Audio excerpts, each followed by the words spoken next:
Good afternoon, Bay Nation. Welcome to another episode of Fantasy Bay. I'm your host, Mike Williams, and today we're going over the waiver wire. Week 17, championship week.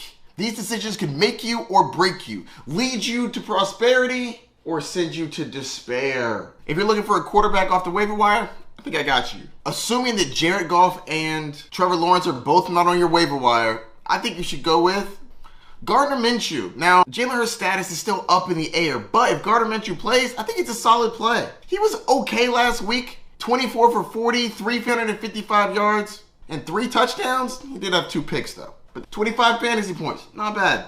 You got Brock Purdy versus the Raiders. Raiders are not a good defense, and Brock Purdy's been playing pretty solid. At least 2 touchdowns in each one of his starts the last 4 weeks. You'll take that in fantasy championship. And last but not least, Mike White. It looks like Mike White is actually going to be jumping right back into the starting lineup with the collapse of Zach Wilson. Man, he's really bad.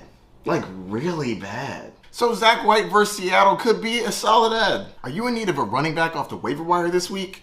Don't worry, I got you. Now, these first 2 are most likely not on the waiver wire, but you should still check. Cam Akers, who was incredible this week out of nowhere, and Tyler Algier, who's been playing really well. Over 100 all-purpose yards the last 2 weeks. Not bad. Gus Edwards got 11 carries for 99 yards, which is not bad, but he doesn't give as much value in a PPR league because he has 0 targets in the last 4 weeks. Not great. I also like Chuba Hubbard. Royce Freeman is a flyer. And if Derrick Henry sits out, Hassan Haskins is going to be a pretty solid ad. Are you in need of a wide receiver? Don't worry, I got you. Jahan Dotson is the first guy on my list. Last 2 weeks, he's had 20 plus fantasy points. He is a must add if you are looking for a receiver. And no, I'm not concerned about Carson Wentz coming back in the starting lineup. He also likes to throw touchdowns to Jahan Dotson.